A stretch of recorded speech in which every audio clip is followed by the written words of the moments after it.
사도신경으로 예배를 시작하겠습니다. 전능하사 천지를 만드신 하나님 아버지를 내가 믿사오며 그 외아들 우리 주 예수 그리스도를 믿사오니 이는 성령으로 잉태하사 동정녀 마리아에게 나시고 그리고 빌라도에게 고난을 받으사 십자가에 못 박혀 죽으시고 장사한 지 사흘 만에 죽은 자 가운데서 다시 살아나시며 하늘에 오르사 전능하신 하나님 우편에 앉아 계시다가 저로서 산자와 죽은 자를 심판하러 오시리라. 성령을 믿사오며 거룩한 공예와 성도가 서로 교통하는 것과 죄를 사하여 주시는 것과 몸이 다시 사는 것과 영원히 사는 것 믿사옵나이다. 아멘. 같이 읽을 말씀은 예레미야 10장 21절 그리고 23절 말씀입니다.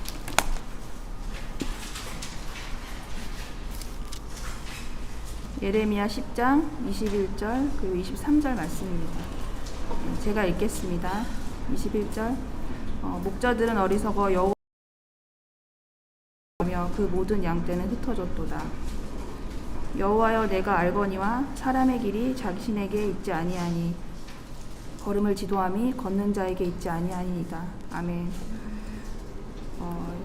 제가 최근 들어가지고 되게 바쁘게 지냈던 것 같아요. 이제 개인적으로 해야 될 일이 되게 많아지면서 분주하게 지냈는데 지난주에는 특별하게 뭐 나쁜 일이 있거나 어려운 일이 없는데 허무하고 되게 무기력한 마음 뭐 이런 마음에 되게 많이 시달리면서 한 주를 보냈던 것 같아요. 그래서 아이들 재워놓고 이제 마음에 너무 시달리다가 그날 이제 통독 그 스케줄 찾아서 말씀을 읽게 되었는데요. 그때 읽었던 부분이 예레미야서고 제가 사실 별 기대 없이 그냥 말씀을 그냥 읽어 내려가다가 21절에 이 말씀을 발견한 거예요. 이게 목자들이 어리석어서 여호와를 찾지 아니함으로 이 말씀을 보고 사실 이 말씀이 이렇게 한글로 봤을 때 제가 잘 이해할 수 있는 그런 말씀은 아니었는데 영어 성경을 이제 같이 봤어요. 그때 여호와를 찾지 아니함으로 이 한글의 이 부분이 영어에서는 그 찾다라는 단어의 의미가 여호와께 묻지 않는다, 질문하지 않는다. 이 단어의 뜻으로 되어 있더라고요. 그러면서 제가 제 마음을 이렇게 돌아보게 된 게 막막하고 어렵고 그럴 때 제가 하나님 앞에 묻고 있는가.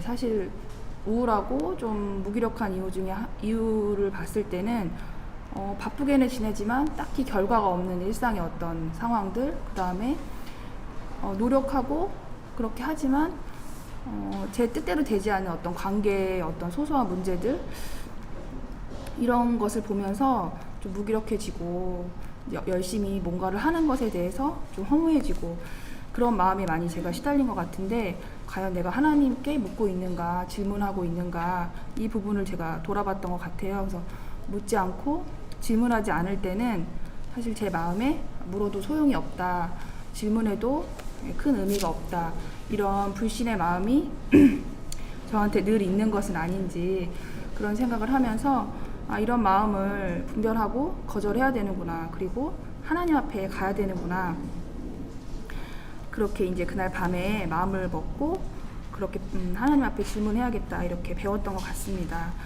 오늘 예배를 앞두고 이제 같이 기도하고 싶은 것은 하나님 앞에 질문할 수 있는 믿음, 또 물을 수 있는 믿음이 저희 가운데 있었으면 좋겠고 저와 같은 마음이 비슷한 분들 있으면 더 하나님 앞에 그 믿음을 구하는 그 기도를 하고 예배를 시작했으면 좋겠습니다. 살아계신 하나님, 주님께 제 마음을 올려드리고 주님께 믿음을 구합니다. 주님 앞에 묻기를 원합니다. 질문하기 원합니다. 막막한 가운데 그냥 있지 않고 하나님께 묻기를 원합니다. 하나님 도와주시기 원합니다. 주님의 도움받는 삶을 살기를 원합니다. 살아계신 하나님 감사합니다. 이렇게 말씀을 통해서 제 마음 보게 하여 주시고 또 믿음을 가지라고 저에게 권면하시는 것 같습니다. 주님, 예배를 앞두고 저희가 주님 앞에 믿음을 가지고 이 시간 안에 있길 원합니다. 주님께 정말 질문하기 원하고 묻기를 원합니다. 또한 그래서 하나님의 인도하심 가운데 있고 그 인도하심 따르기 원합니다. 주님 감사합니다. 예수님의 이름으로 기도합니다. 아멘.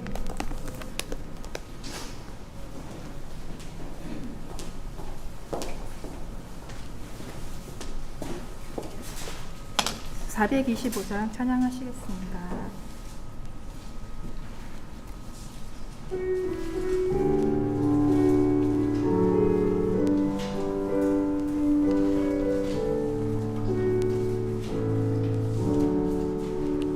주님의 뜻을 이루소서. 고요한 중에 기다리니 진흙과 같은 날 빚으사 주님의 영상 만드소서. 주님의 뜻을 이루소서. 주님 발 앞에 엎드리니 나의 맘속을 살피시사 눈보다 이게 하옵소서. 주님의 뜻을 이루소서. 병들어 몸이 피곤할 때 권능의 손을 내게 펴사 강건케 하여 주옵소서. 주님의 뜻을 이루소서. 온전히 나를 주장하사 주님과 함께 동행하는 만민이 알게 하옵소서. 393장 찬양하시겠습니다.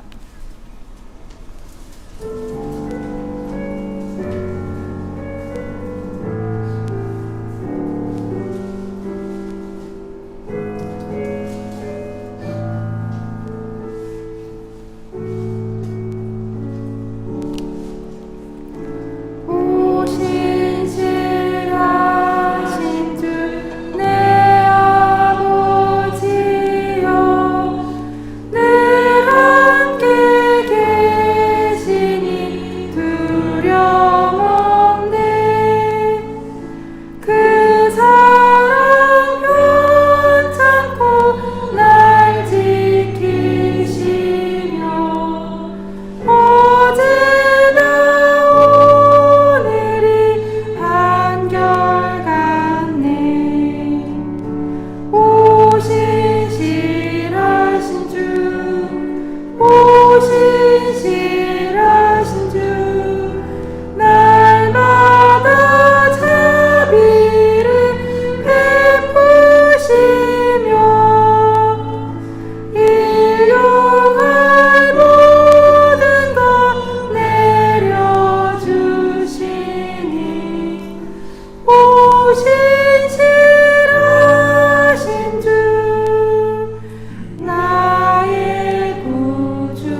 신실하신 주 날마다 자비를 베푸시며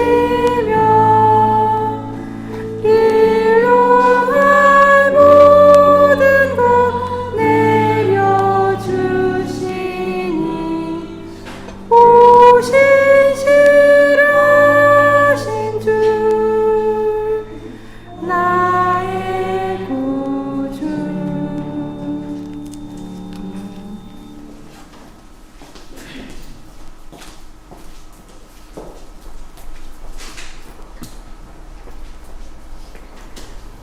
하나님 감사합니다. 예배하는 자리 가운데 나오게 하시니 참 감사합니다.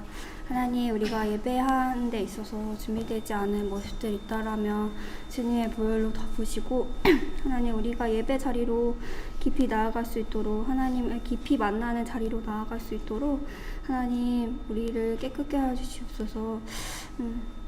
하나님, 우리가 하나님의 말씀을 들어도 깨닫지 못할 때가 있습니다. 하나님, 우리에게 지혜를 허락하여 주셔서 하나님의 말씀을 듣고 그 말씀을 깨달아서 우리 마음에 새기고 또 하나님 그 말씀을 우리 삶에 적용하고 또 하나님의 말씀에 반응하면서 하나님 그렇게 또 한 주를 살아갈 수 있도록 오늘 이 시간 가운데 함께 해주세요. 예수님의 이름으로 기도드립니다.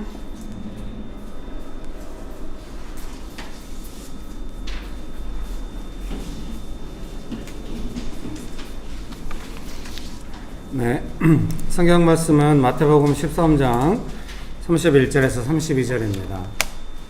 마태복음 13장 31절에서 32절입니다. 마태복음 13장 31절에서 32절입니다. 네, 우리 교회 그 어린이 부모 엄마들이 모처럼 예배실에 왔네요. 요한실 그 TV 앞에 있고 이러시다가 가정이 한 4가정 되는데요. 이제 한 주에 한 가정이 엄마 아빠가 아이들 맡아서 돌보고 찬양도 하고 간식도 먹이고 있다가 이제 설교 끝나면 어머니들도 같이 가서 또 찬양도 하고 곧바로 이제 제가 축도 마치면 가서 설교하고 이렇게 하기로 했어요. 궁극적으로는 이제 그 가정 중에 한 가정이 금만 집사님 가정이 가장 후보가 되지 않나 싶은데 오늘 하고 있거든요. 형유경 집사님이 어린이부도 많이 해보시고 또 간식을 준비하는데 제일 열심히 해요. 그래서 우리 교회 특징이잖아요. 열심히 하면 그분이 책임지고 맡아서 하는. 그래서 우리 금만 집사님 가정이 아마 어린이 사역을 맡아서 해주면 좋을 것 같아요. 원래 두 팀이 나가기 전에는, 분립되기 전에는 어린이 사역자들이 여러 명 있었죠. 근데 지금 이제 한 명도 없었는데 일어난 것이 아닌가 싶습니다. 그래서 설교 끝나고 어머니들이 이제 유아실로 가도 뭐 이렇게 오해하지 마시고요. 설교 마음에 안 들었고 자리 박차고 나간 거나 그런 거 아니니까 오해하지 마시기 바랍니다. 네, 마태복음 13장 31절에서 32절입니다. 제가 읽어드릴게요. 또 비유를 들어 이르시되 천국은 마치 사람이 자기 밭에 갖다 심은 겨자씨 한 알 같으니 이는 모든 씨보다 작은 것이로되 자란 후에는 풀보다 커서 나무가 되매 공중의 새들이 와서 그 가지에 깃들이느니라. 33절도 읽어드릴게요. 또 비유로 말씀하시되 천국은 마치 여자가 가루 서말 속에 갖다 넣어 전부 부풀게 한 누룩과 같으니라. 아멘. 좋으신 예수님, 은혜를 베풀어 주셔서 감사합니다. 감사합니다. 정말로 감사합니다. 하나님 아버지, 간절히 의지합니다. 성령 하나님 충만하게 역사해 주셔서 감사합니다. 예수님의 이름으로 기도합니다. 아멘. 설교문 읽어드리겠습니다. 천국은 마치 자기 밭에 사람이 심은 겨자씨 하나를 같다고 말씀하십니다. 아마도 농부는 이제 겨자씨가 자라나는 것을 경험하게 될 것입니다. 쉬운 성경인지 잘 기억이 안 나는데 메시 성경인지 농부라고 또 번역을 했더라고요. 그러겠죠. 밭에 겨자씨를 심는 사람이 농부일 테니까요. 그래서 나중에는 겨자씨를 심으면 어떻게 자라나는지 알고 심게 될 것입니다. 우리는 예수님께서 말씀하신 익숙한 비유를 통해 하나님 나라, 천국이 의미하는 바를 현실에서 경험하며 살아갑니다. 예수님께서 비유로 말씀하실 때 이제 듣는 사람들이 익숙하게 이해할 수 있는 비유로 말씀하시는 거죠. 왜냐하면 하나님 나라를 이해하고 현실 속에서 경험하게 하려고 농부가 작은 씨앗을 심었는데 그게 큰 나무가 되는 것이다. 그러면은 금방 이해가 되잖아요. 예수님의 의도를 우리가 또 이해해야겠죠. 이 예수님의 말씀을 우리가 이제 같이 나누고 이럴 때는 또 오늘날, 우리는 농부가 아니지만 오늘날 우리 삶의 현실에 맞는 어떤 천국의 의미가 무엇인지를 오늘 예배를 통하여 조금 이제 분별이 되고 또 삶의 현장에 돌아가서는 그런 관점으로 또 살아갈 수 있게 되고 그러면 좋겠습니다. 그런 은혜가 있게 되시기를 주의 이름으로 축복합니다. 예수님께서 이 땅에 있는 사람들에게 하나님 나라 천국의 비유로 말씀해 주셨잖아요. 그럼 이 땅에 살면서도 천국이 어떤 나라인지 경험하면서 살 수 있고 이제 천국 가면은 정말로 아무 부담감 없이 행복하게 살 수 있겠죠. 이 땅에서도 조금 우리가 이 땅에서 사는 한계가 있긴 하겠지만 그 천국의 아름다운 가치들이 경험되면 좋겠습니다. 오늘 설교의 목적도 사실은 거기에 있죠. 우리의 일상의 삶 속에서 어떻게 하나님 나라 천국을 경험할 수 있나 거기에 있다고 하겠습니다. 설교문 1번입니다. 이는 모든 씨보다 작은 것이로되 자란 후에는, 영어 버전 성경은 막 더 정확해요. 막 스몰리스트라고 해요. 가장 작은 뭐 이렇게 비교급이잖아요. 도와주세요. 막 가장 작은 씨라는 걸 막 강조하는 거예요. 근데 yet when it grows 옛날에 딱 그 부분만 떼가지고 영어 인용했다가 호주에서 온 제 친구가 그러면 문장이 이해가 안 돼. 무슨 말인지 이해가 안 돼. 그래서 이번에도 그럴까 걱정해. 예시 보통 약간 저는 영어 읽을 때 해석할 때 그러나로 보통 해석해 버리거든요. 예, 그러나라는 뜻은 명확하게 벗은 아니지만은 이 앞에 있는 내용에 비해서 약간 좀 작지만은 자라나면 다르다. 이제 이렇게 이해가 되니까요. 그래서 이 예시 되게 와 닿았습니다. 네, 제 마음에는. 네, 안 도와주네요. 네. 농부가 씨 중에 가장 작은 겨자씨를 보고서 작다고 생각하지 않는 것은 겨자씨가 자라나서 큰 나무가 되기 때문입니다. 제가 이렇게 해석을 한 거죠. 근데 농부는 겨자씨를 심어봤을 거 아닙니까? 그러니까 작은 겨자씨를 보고 아따 작네, 영원히 작겠지, 이런 건 아닐 거 아니에요. 이 겨자씨가 이제 큰 나무가 되리라 그렇게 생각하잖아요. 여러분 1,000원 딱 저축하면서 이것이 큰 나무가 될 것이에요, 그런 생각 안 하잖아요. 이해가 적절치 않았나요? 예, 여러분 그것처럼 뭐 이렇게 이 작은 것이 무슨 의미가 있겠냐, 우리 그러지 말자 이 말씀이죠. 하나님 나라의 원칙이 가장 스몰리스트하지만 그게 큰 나무가 된다 이렇게 말씀하시니까 작은 것을 조금 잘 봐야 돼요. 내가 생각하기에 작은 일들. 여러분 제가 이제 교회 개척하고 사람들 만나고 이럴 때 막 이제 마음이 조금 어려울 거 아니에요. 물론 여러분들은 우리가 어려워. 너 때문에 우리가 어렵다. 막 이럴 수 있어요. 네, 제가 이제 성도님들 할 때 이런 개념이 아니라요. 모든 사역자는 꿈이 있잖아요. 이제 사역자 꿈이 뭐냐면은 막 사역이 막 매끄럽게 진행돼가지고 막 영향력 있는 어떤 이런 사역들을 하고 싶은 그런 꿈들이 있단 말이에요. 근데 막상 개척을 하면 절대로 10년 이상 그런 일은 있을 수 없어요. 그래서 유명한 목사님 항상 말했어요. 막 이제 개척 안 해보고 막 이제 교계에서 좀 뜨는 강사들 막 있거든요. 그럼 그분이 항상 말해요. 개인적으로 불러다 말씀하시고 설교 때 여러 번 들었어요. 꼭 개척을 한 5년 해보라고. 이제 개척을 해서 이제 10년 넘게 하고 지금 또다시 개척하고 했잖아요. 지금 2년 동안. 알았어요. 그 의미가 뭔지. 한 영혼한테 깊이 헌신해야 돼요. 엄마가 왜 몸이 망가집니까? 애 기르느라고 애한테 헌신하니까 그러거든요. 자기 몸을 추스릴 여유가 없어요. 제 인생은 왜 그런지 모르겠지만 정말 조금 그러네요. 제 아내한테 좀 미안한데요. 애 둘을 다 길렀어. 대학교 4학년이요. 그래서 이제 자유로운 줄 알았더니 돈이 너무 많이 들어요. 기숙사에 들어가서 좋다 그래 네가 원하는 대로 해도 했더니 새끼를 사 먹어야 돼. 식사비만 한 달에 몇십만 원. 기숙사비 100만 원 넘게 한 명이. 그 사람이 뭐 애한테 밥 먹지 마 이럴 수는 없죠. 하루에 새끼 식당도 문 안, 학생 식당도 문 안 열고 이러니까 지난 2년 동안 정말 했지만 그래도 괜찮아. 하나님께 간절히 재정 구하고 살 수 있어. 근데 셋째가 태어났어. 다시 군대 갔어. 남자들의 제일 악몽이 뭐냐면 군대 다시 가는 꿈을 꾸는 거.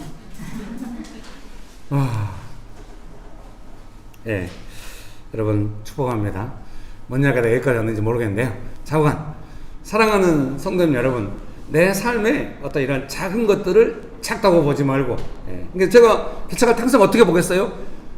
지금 명신교회 너무 시스템도 없고 다 시스템 있어요.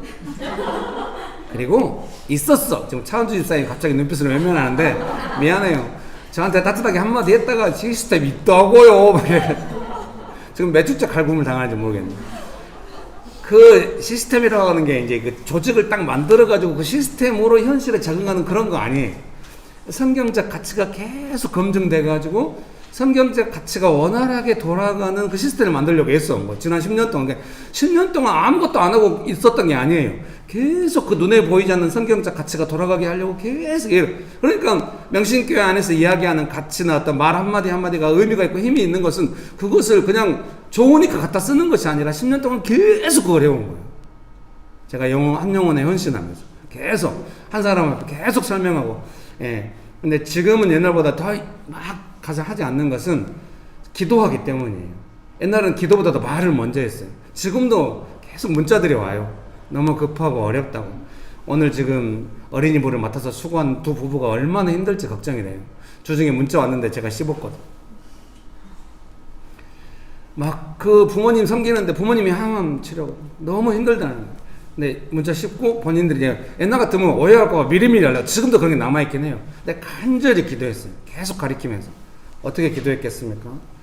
두 사람이 이 문제 상황에 들어가지 않고 이 문제에 대해서 하나님의 인도하심을 받을 수 있도록 계속 기도하고, 물론 연락한 사람들도 있어요.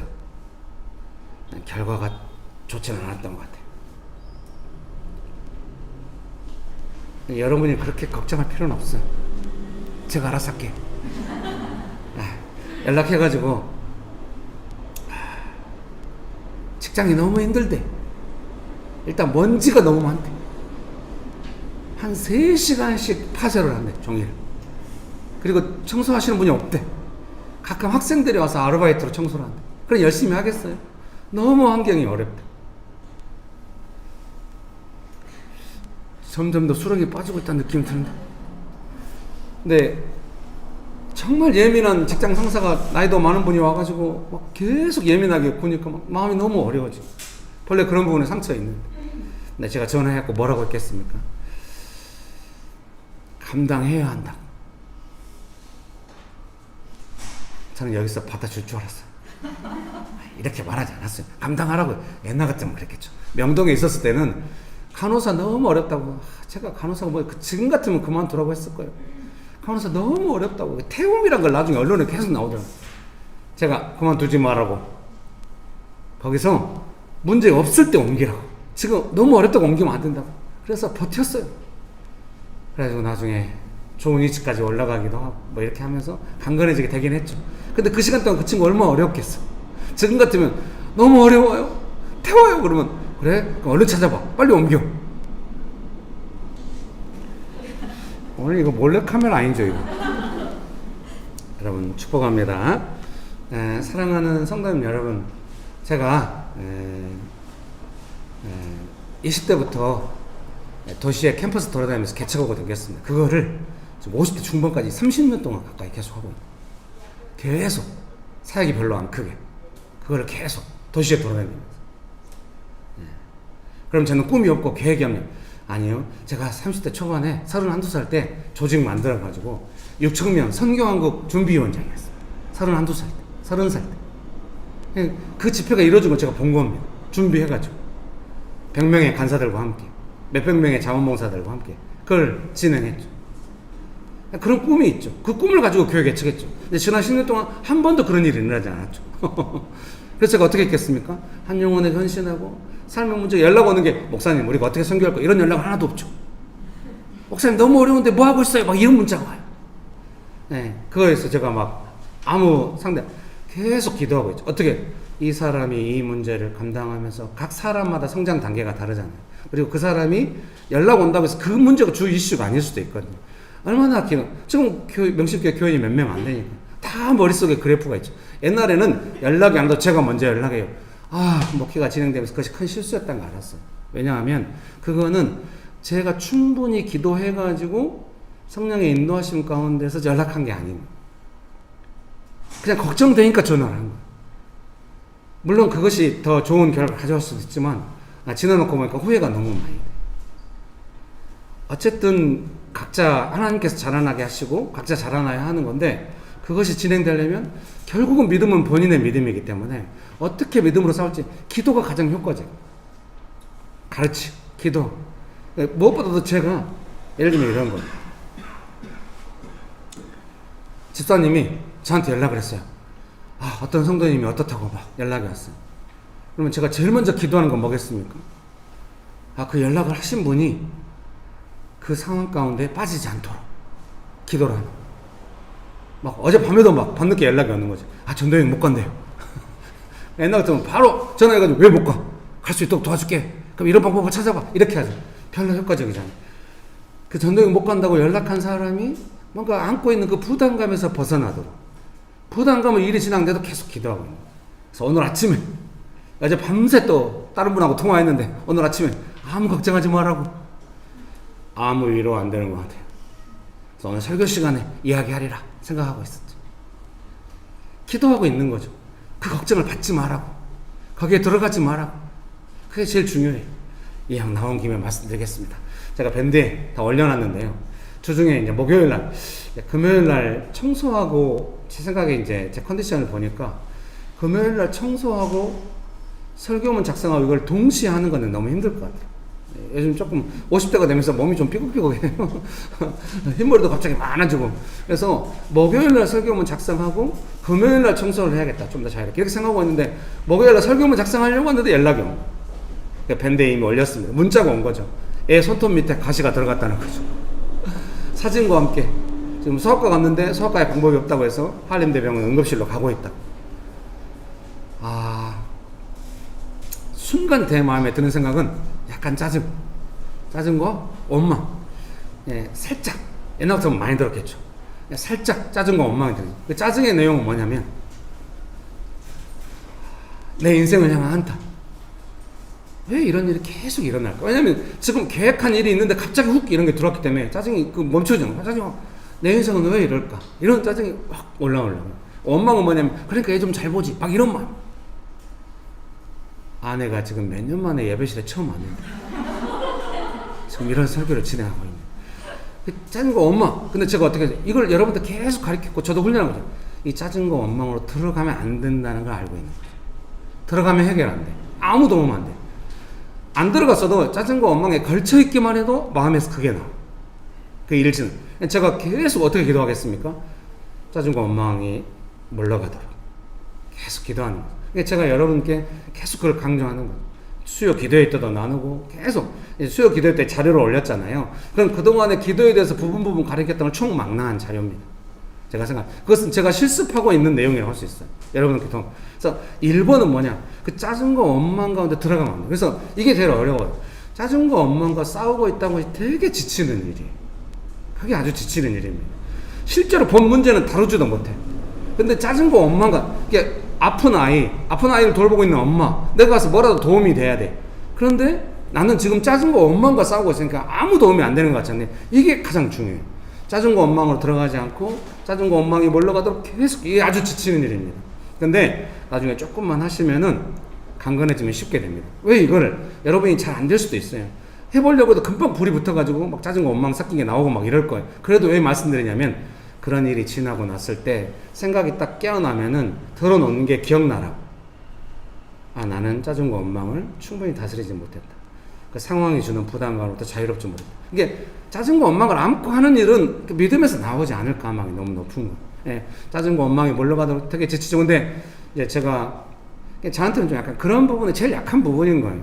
제가 지난 수요 기도회 때 잠깐 말씀드린 것 같은데, 큰애하고 둘째가 어려서 초등학교 다닐 때 학교 오면 갔다 오면 무슨 일이 있는 거야. 특별히 큰애가.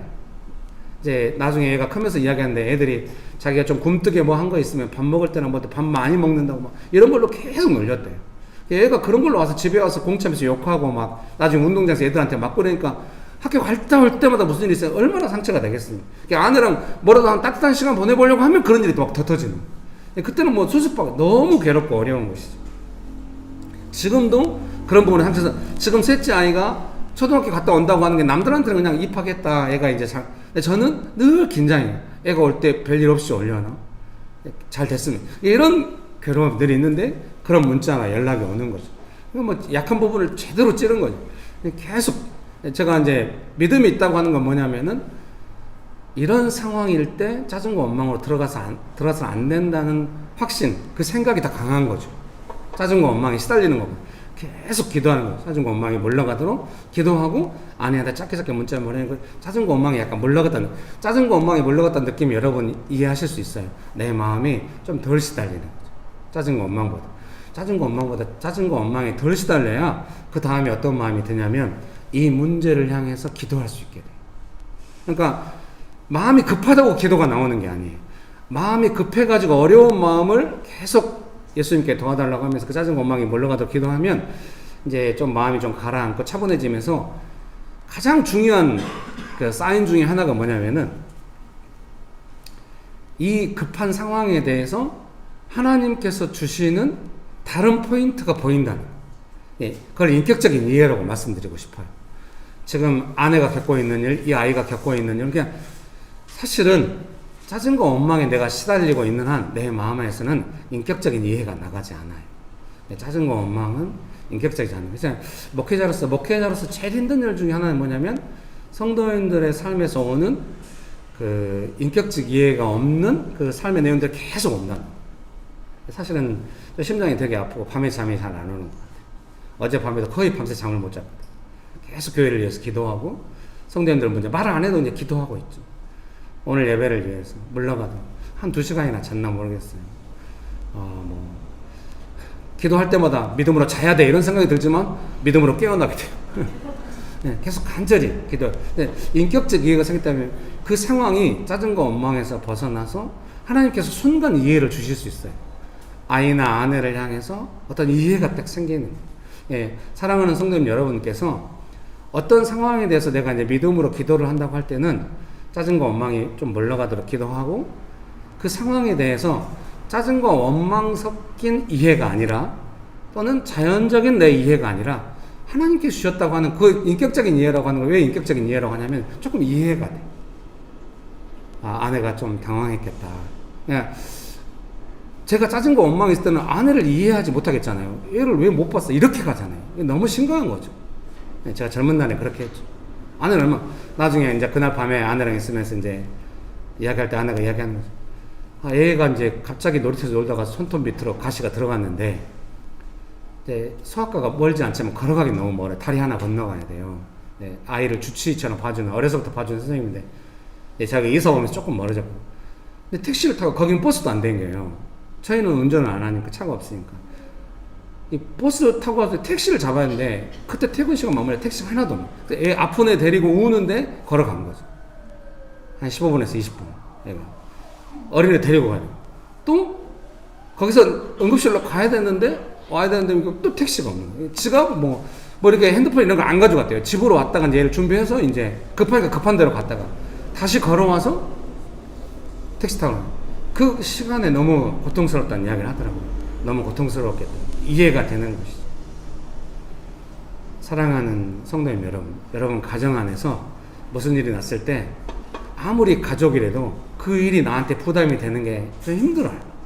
그래서 그 부담감 안에서 그 문제를 상대하게 돼요. 사람을 상대하게 돼요. 인격적 이해 없이 정말로 도움 안 돼요.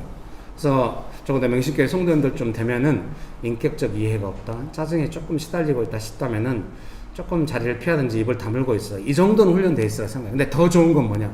약간의 인격적 이해가 오는 것이죠. 제가 이제 교회 안에서도 그렇게 옛날에 말할 때 인격적 이해 없이 말했던 것 같아요. 근데 지금은 어떤 사람이 어떻게 행동할 때 제가 어떻게 기도하겠어요? 저 사람을 향한 나의 판단들, 올라오는 감정들을 신뢰하지 않는 거죠. 이게 물러가도록 계속 그거 기도하고 있는 거죠. 그러면 그 사람을 향한 완벽한 이해, 아내가 너무 고생스럽겠다. 얘는 이 정도까지는 아니에요. 근데 저 사람의 의도에 대해서 내가 속아서 짐작하지 않게 되는 거예요. 아무리 가까운 가족이라도 속아서 짐작하게 되거든요. 속아서 짐작하게 된단 말은 너 나를 어렵게 하려고 하지, 그게 아니라 왜 저렇게 하지 이해가 안 되니까 짜증에서 나오는 이해로 그 상황과 사람을 보게 돼. 가족들을 향해서 그렇게 보게 되면, 특별히 어린 아이들한테 그렇게 해버리면 이제 어린 아이들은 영문을 모르고 너무 두려워하겠잖아요. 그리고 내 마음의 움직임을 다 일일이 설명한 것이 아니기 때문에 상대방이 그걸 느낄 때는 상당히 상처로 느낄 수가 있어요. 특별히 이제 명신교에서 훈련되고 가족들도 좀 훈련돼가지고 영적으로 좀 약간 훈련이 되면은 그게 데미지가 더 크게 온다고. 절대 잊지 말 것은 그때 인격적인 이해가 올 때까지 약간 기도를 해야 돼. 인격적인 이해가 약간 오면은 마음의 숨통이 트이면서 좀 마음을 움직일 수가 있거든요. 그때 나서서 뭔가 행동하면 안 돼요. 그때 나서 행동하면은 순간 다시 인격적인 이해가 짜증과 원망으로 또 갈 수가 있어요. 그때 나서서 뭔가 하지 말고 계속 기도를 해요. 어떻게 제가 이제 계속 기도했죠. 이제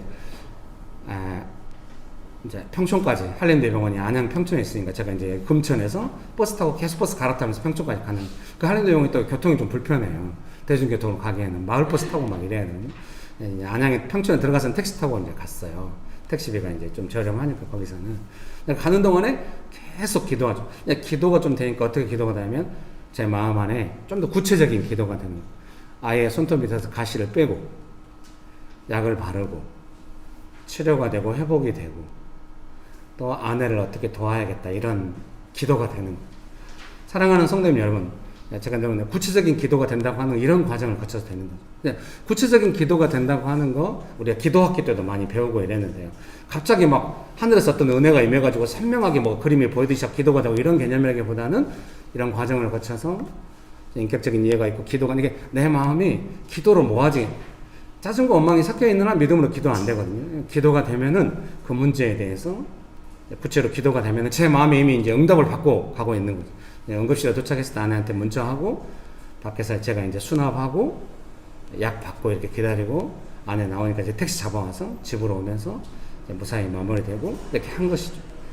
제가 이제 그걸 계속 가르쳤더니 오늘 아침에 잠깐 이야기하는데 이제 집사님 부부가 계속 아이가 임신이 안 돼가지고 고민해요. 근데 이제 수요 기도회 때 나누고 했어요. 목요일 날쯤 의사한테 가서 이야기 듣는데 항상 좀 잘 안 됐으니까 좀 걱정된다고 해서 수요 기도회 때 나누고 했지만 걱정이 돼요. 아니 사실은 걱정 안 돼요. 그 가정은 제 걱정 리스트에 이미 벗어나 있어요. 아니 10년 동안 배웠으면 더 이상 제가 걱정하면 안 돼요. 그래서 근데 주일 아침에 일찍 왔더라고요. 옛날 같으면 주일 아침에 일찍 못 와요. 의사한테 그런 부정적인 소견 들으면 교회 안 와요. 이제 핑계는 컨디션 안 좋다. 안 오고 형제님만 와가지고 방송 일하면서 쭈뼛쭈뼛 있고 이러거든요. 오늘은 진짜 얼굴 피곤해 보이더라고요. 힘들어 보여. 근데도 와가지고 아침에 와서 우유 사와서 우유 가자고 막 커피 만들어서 저한테 커피 한 잔 마시겠냐고 에스프레소 머신을 샀잖아요. 우리가 2대나. 에스프레소 마시러 오세요. 축복합니다. 그래서 제가 이제 남편하고 이야기했죠. 되게 걱정되었지만 너희 부부가 잘할 줄 생각했다. 잘했냐? 조금 힘들었지만 부부가 그 서로 위로하고 돕고 가는 게 의사의 부정적인 소견. 의사들은 좋게 희망적으로 이야기 안 해주잖아요. 잘 안 되고. 그러면 뭐 너무 낙담하죠. 당사자 입장인데 그걸 미리 예측하고 갔음에도 불구하고 그걸로 마음이 가지 않고 부부가 서로 위로하면서 주의를 오게 됩니다. 성장이 있는 것, 자라난 것이죠. 사랑하는 성도님 여러분, 제가 여러분이 자라나도록 기도하는 것이죠. 그때 문제 해결 이런 것보다도 어떻게 그래서 주중에 통화한 간사님하고도 이제 그분한테는 좀 더 깊은 디테일한 이야기를 했어요. 그동안 쭉 보니까 명신교회에서 되게 성장하고 있는 것 같아서요. 명신교회에서 성장했다고 하는 건 그거거든요. 보통 필요가 급해서 명신교회에 오거든요. 필요가 급해서 오는데 필요가 어느 정도 해결되고 나면 보통 그 다음 단계가 뭐냐면 진짜 내가 원하는 그림대로 살아보자 이렇게 가는데 이제 그때 그 그림대로 살아보는 것이 도움이 안 되면 이제 교회를 많이 떠나요. 그리고 그때 이제 막 믿음의 시련도 많이 일어나고. 근데 이제 제가 오랫동안 그걸 겪으면서 어떻게 했겠습니까? 이제 필요가 채워졌으니까 그 다음에 그림을 요구할 거야. 뭐 이렇게 생각하지 않죠. 계속 가리키는 거죠. 필요를 그 전에 해결했던 방식으로 하지 말고 사역으로 필요를 해결해 가는 것을 배우라고 계속 그래서 사역을 하면 삶의 현실에서 훨씬 도움이 되고 좋다고 이걸 계속 가려. 이게 필요와 사역이 좀 균형을 이루게 됩니다. 그래서 이제 좀 오해가 있어요, 사람들 안에. 막 직장에서 너무 힘든데 제가 이렇게 뭔가 멘토링 하면은 나 힘든 것도 참고 있어라. 막 이런 말로 이해하는 줄 알아요. 그러지 않고 당신의 믿음이 성장해서 약간 그 원망과 짜증 안에서 반응하고 또 일이 그렇게 결정되지 않게 어떻게 믿음으로 결정해 갈 것인지 돕고 싶은 마음으로 하는 것이죠. 그래서 이제 지금 디테일한 이야기는 뭐냐면 그 다가오는 상황이 좀 의도가 있을 수 있다고 그 의도를 조금 분별하면 훨씬 더 잘 참게 되고 잘 벗어나게 되고 믿음으로 사역하게 된다. 의도라고 하는 건 뭐냐면 뭐 직장 상사한테 가서 당신이 나를 괴롭히는 의도가 있죠 이러면은 정신과 치료받으러 갈지도 몰라요. 그런 게 아니라 정말로 그 환경이나 사람들에게서 다가오는 그런 압박감들 있잖아요. 그럼 내가 그 압박감을 느끼고 있다. 그러면은 이 압박감이 지금 나의 믿음에 어떤 영향을 미치고 어떤 일을 하고 있는지 분별하는 거죠. 그래서 지금 나의 총체적으로 보자면은 나의 믿음을 약화시키고 지금 어렵게 하고 있는 거구나. 이렇게 의도가 이해되죠. 그런데 조금만 디테일하게 더 기도하고 생각하면은 이게 지금 뭘로 어렵게 하고 나를 그동안 어떻게 어렵게 했는지 분별이 되면은 보통 방해나 시험은 분별이 되면 완전히 힘을 잃거든. 네, 기도하고 있죠. 그렇게 가도 조금 그 사람한테 물어볼 필요도 없고 환경을 어떻게 바꾸기는 내 안에 좀 의도만 분별하려고만 해도 그 다가오는 모든 압박감으로부터 훨씬 자유롭게 되고 강건하게 그 사람도 그대로고 환경도 그대로인데 이상하게 달라져요.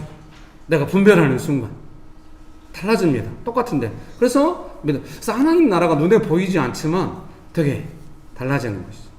이제 따뜻하게 이야기했지만 충분히 이해되는 거예요. 본인이 너무 어렵다는 거 있어서 제가 좀 걱정했거든요. 주일날 교회 안 오면 어떻게 하지? 왔네. 제가 표정을 보면서 계속 살피겠죠? 잘하고 있나? 제가 마음속으로 어떻게 기도? 아직은 아니구만. 더 간절히 기도하겠죠.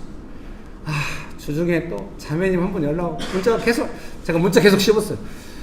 그 자매님하고 같이 있는 형제님한테 문자 온 것도 씹었어요. 그 형제님은 정말 소심하거든요. 지금 여기 와 있는데 그 형제님이 저한테 문자 웬만하면 제가 막 옛날에 막 돌보고 문자 보내도 답장 안 해. 목사님 뭐 이게 제가 답장 안 보냈어요. 자매님한테 이제 연락을 그동안 계속 기도했죠. 그래서 자매님 연락 왔을 때 자매님 인생의 그림을 잘 살펴보고 그 그림이 선명하게 안 될 때 좀 너무 초조해하면서 형제님과의 관계도 그렇게 할 수 있다고 제발 좀 인도하심 받아서 재정 싸움은 그렇게 믿음으로 하더니 왜 이성교제는 믿음으로 못 하냐고 왜 그림대로 하려고 하냐고 믿음으로 하라고 했더니 너무 깊이 들어. 그동안 문자 여러 번 씹었거든. 씹으면 제가 뭐 이렇게 계속 기도했죠. 이런 말이 가능하게 될 때까지. 사랑하는 성도님 여러분, 천국은 자라나는 나라입니다. 그래서 믿음이 자라나고 대응 능력이 자라나서 이것을 어떻게 감당해야 할 것인가를 배워가는 나라인 것입니다. 여러분 지금 삶의 어떤 문제들에 대해서 이렇게 생각할 겁니다. 가장 가치 있는 것은 내가 꿈꾸는 것, 내가 원하는 그림. 그 다음 가치 있는 것은 현실의 문제가 해결되는 것. 그 다음 가치 있는 거 뭐 이렇게 있을 겁니다. 근데 제일 가치 있는 게 뭐예요? 작은 계좌시 하나. 내 삶에 가장 피부로 와닿는 고통을 주는 문제들에 대해서 믿음으로 감당해 가는 것. 그것이 큰 일을 이루게 합니다. 거기에 가장 중요한 비밀이 있어요. 믿음으로 하나님 나라의 가치로 해갈 때 애가 손톱 밑에 가시가 들어온 걸 어떻게 해결합니까? 우리가 할 수 있는 게 뭐 의사도 잘 안 해요. 응급실 기도할 수 있는 거죠. 물론 일반적으로 보면 의사가 다 한 것이죠.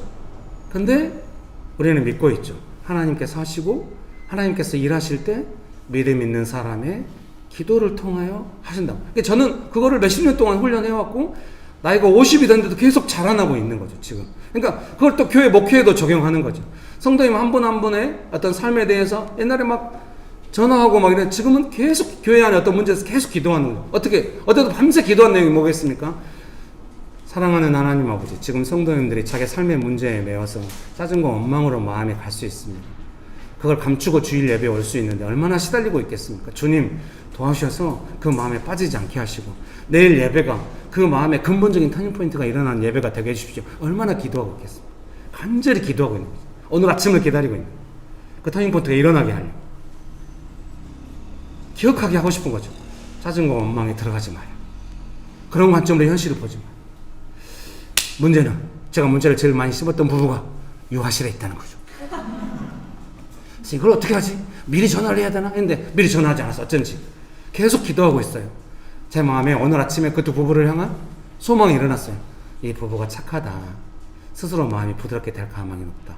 한마디 하면 깊이 될 거다. 이런 믿음으로. 제 안에 목회를 할 때 그런 마음이 들기 전까지는 움직이고 싶지 않은 거예요. 그러니까 가만히 있지 않고 계속 기도하고 목회를 그렇게 하기로 한 거죠. 그랬더니 사람들이 이렇게 많이 오네. 점점 많이 올 것 같아요. 지금 유튜브로도 많이.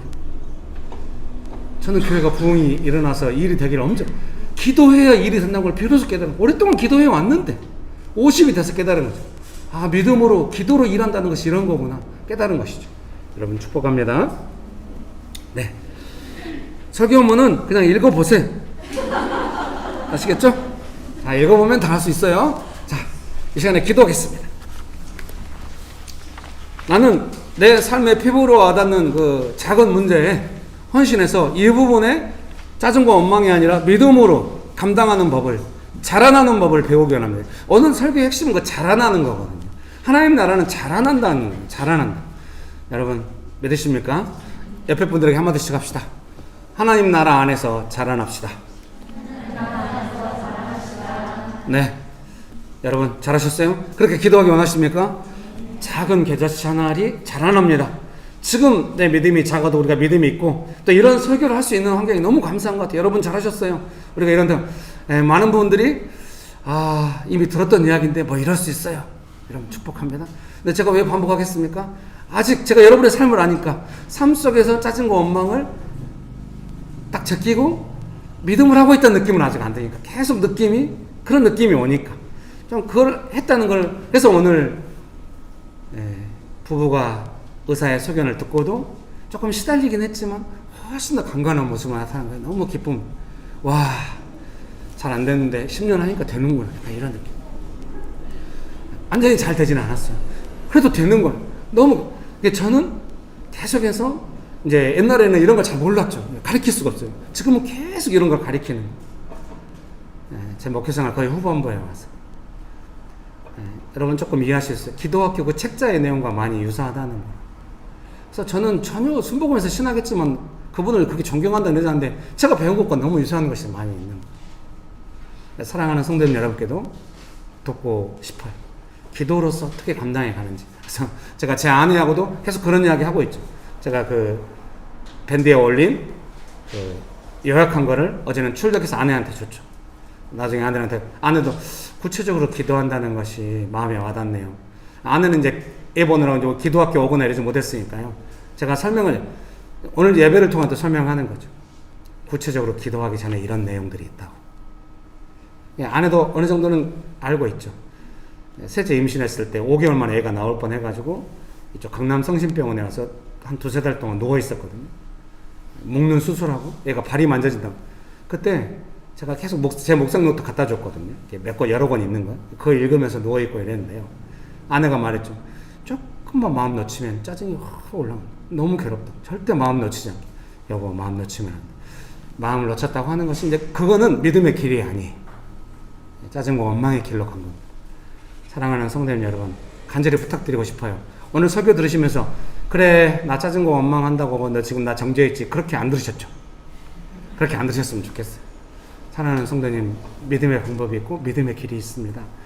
짜증과 원망의 길로 가지 마시고 짜증과 원망과 싸우는 게 지칠 겁니다. 그러나 내가 내 문제에 급한데도 그걸 해결하지 못하고 짜증과 원망이 몰려가도 기도하고 있어도 결코 그 시간 낭비 아닙니다. 제일 빠른 길입니다.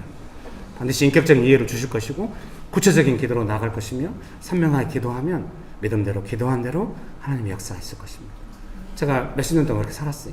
그걸 계속 배워온 거예요. 여러분 축복합니다.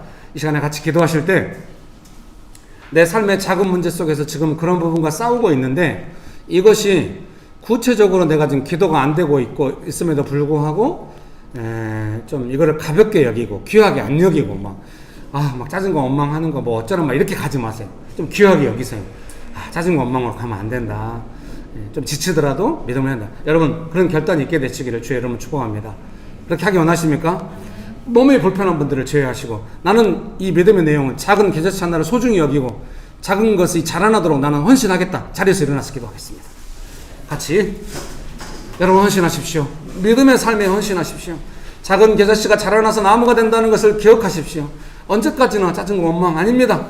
믿음이 자라나서 큰 나무가 돼서 삶에 아무리 큰 문제라도 기도로서 믿음으로써 예수님의 도움을 받아서 다스리면서 살아가는 그런 믿음 되기 원해야 됩니다. 여러분 그런 믿음 되기 원하십니까? 네.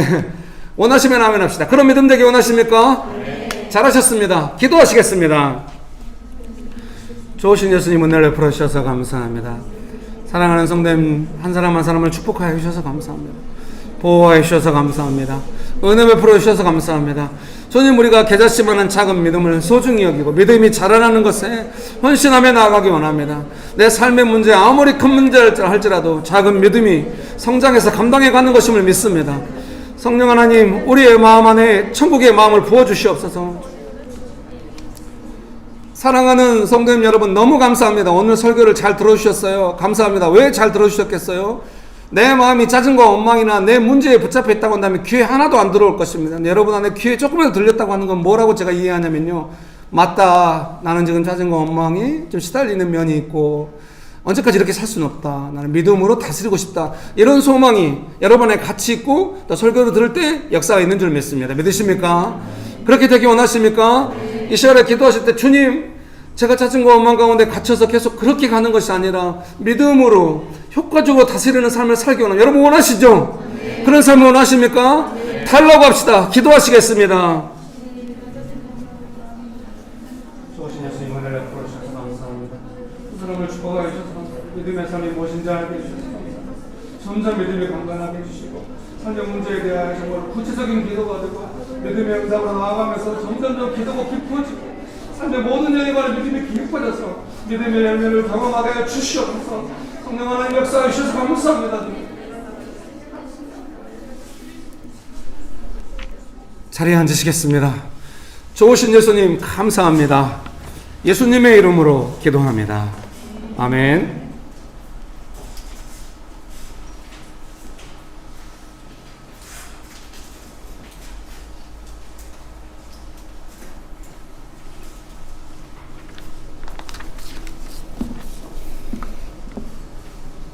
좋으신 하나님 아버지 감사합니다.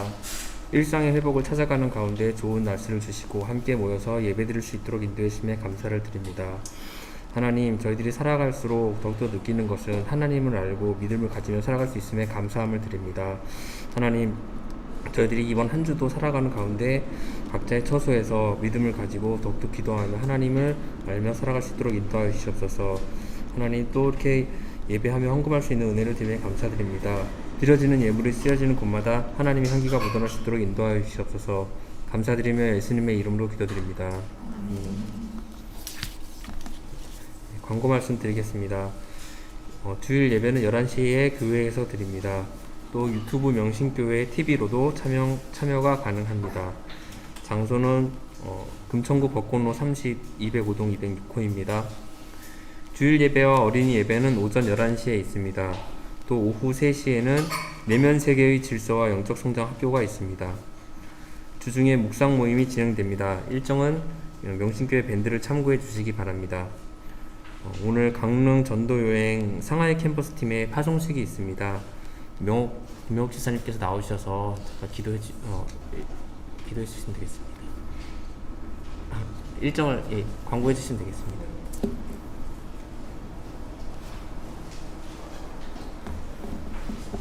네, 돌아오는 그 주말에 4월 30일에 5월 1일 이렇게 일정으로 가게 되고요.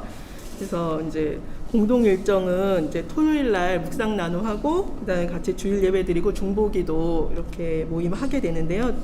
줌으로 하고 또 이제 가정별로 이렇게 진행될 예정이고요.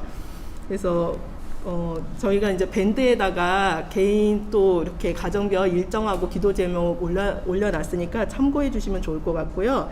그래서 도시를 사랑하는 하나님의 마음을 좀 알아가고 부어주시기를, 또 강릉에서 각 한 사람 한 사람을 만나주시기를, 또 모든 준비되는 시간 가운데 세밀한 도우심을 받고 또 즐겁게 주님과 동행하는 시간 되기를 이렇게 또 보호하신 가운데 안전하게 잘 다녀올 수 있도록 같이 기도해 주시면 감사하겠습니다. 목사님 축도해 주심으로 예배를 마치도록 하겠습니다.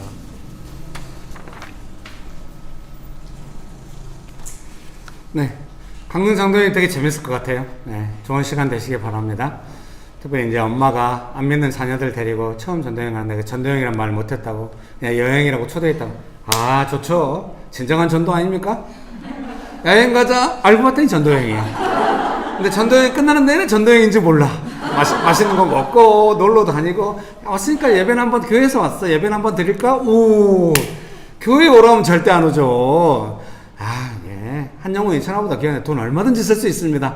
여러분 감사합니다. 잘하셨어요. 예, 명신교회는 전도와 선교, 아시아 대도시 전도여행도 이렇게 가고 싶으면 아, 좋구나. 반드시 은혜를 경험하도록 기도하죠. 좋아서 하도록. 천국은 마치 밭에 감추인 보물을 기쁨으로 사는 거죠. 뭐든 아우, 전 재산 팔아서 살려면 얼마나 좋아해서 하겠어요? 얼마나 좋게요? 안 받아주는구나. 땅속으로 들어가야겠다. 여러분, 전도여행 팀 위해서 같이 기도할까요? 즐거운 전도여행 되도록 기도하시겠습니다. 좋으신 예수님, 명옥 집사님과 귀한 권사님 집사님들, 또 사랑하는 성도님들, 전도여행하는 그 시간, 모든 시간 내내 즐겁고 기쁨이 충만하고 행복하고 복되고, 아, 은혜가 좋구나, 예수님이 좋구나, 하나님 나라가 좋구나, 전도여행이 좋구나, 선교가 좋은 것이구나, 깊이 경험하고 깨닫는 행복한 시간 되도록 주여 축복하여 주시옵소서.